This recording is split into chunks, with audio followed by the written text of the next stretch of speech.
বাড়িতে বসে লাড্ডু বানানো এত সহজ আগে জানা ছিল না। জানা থাকলে কক্ষনোই বাইরের থেকে লাড্ডু কিনে খেতাম না। তাই যখন শিখেই ফেললাম ভাবলাম আপনাদের সঙ্গে শেয়ার করে ফেলি। আর এই গণেশ চতুর্থী উপলক্ষে গণেশ ঠাকুরের প্রিয় লাড্ডু দেখে নিন কীভাবে তৈরি করি। কিছুই লাগছে না, লাগছে সামান্য কিছু উপকরণ। বেসন, জল, হাফ কাপ চিনি, লাগছে 2টো এলাচ দানা আর একটু বেশি করে কেশর, আর লাগছে 4 মগজ, পরিমাণ মতন ঘি। এবার একটা বড় পাত্রে আমি বেসনটাকে একটা স্ট্রেনারের সাহায্যে ভালো করে চেলে নেব যাতে ভেতরে কোনো ক্লটস না থাকে। আর কেশরটাকে একটু গরম জল দিয়ে ভিজিয়ে রাখবো যাতে কেশরের কালারটা ছেড়ে আসে।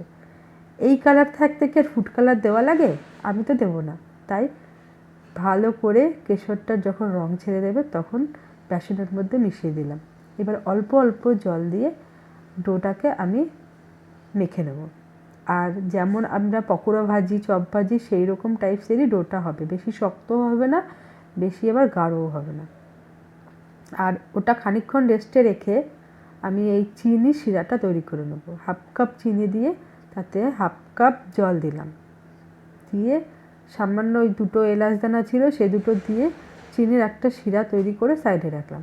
আর এদিকে একটা গরম কড়াইতে বেশ খানিকটা তেল দিয়ে আমি ওই ব্যাটারটাকে একটা ছাঁকনির উপরে ছেড়ে দেবো, আর ওই বোঁদের মতন শেপে চলে আসবে। এখন আপনি যদি চান এটাকে আপনি চিনির শিরায় দিলেই বোঁদে তৈরি হয়ে যাবে। আর যেহেতু আমি লাড্ডু তৈরি করছি, এটা আমি একটা গ্রাইন্ডারের ভেতর দিয়ে সামান্য একটু চপড করে নেব। আবার একটু দানা দানা থাকবে যাতে মুখে বাঁধে, লাড্ডু যেমন হয়। এই তো আমার হয়ে গেল। আর কালারটা কি সুন্দর এসছে না? এরপরে আর ফুড কালার দিতে হয়?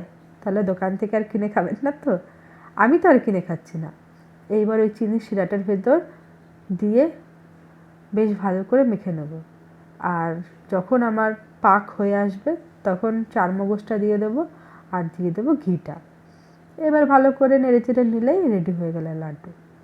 এত যে সহজ আগে জানতামই না। ব্যাস রেডি হয়ে গেল। এবার আমি একটু একটু করে লাড্ডুর মতন করে ভাগ করে রেখে দিলাম, তারপর ওগুলোকে শেপ দেবো। আর খুবই সহজ, ঘরে বসে তৈরি করছি হেলদিভাবে, এর থেকে বড় আর কি। এবার হাতে সাহায্যে গোল গোল করে নিতে হবে, নিয়ে রেডি হয়ে গেল লাড্ডু। কি সুন্দর লাগছে না? আমরা তো ভগবানকে কত রকম জিনিস নিবেদন করি, ভগবানের কাছে মনে হয় যেন জীবনটা উৎসর্গ করে দিই। সেখানে ঘরে বসে এরকম সুন্দর সুস্বাদু পরিষ্কার পরিচ্ছন্নভাবে যদি একটা জিনিস ভগবানকে নিবেদন করে দেয়, এর থেকে আর বড়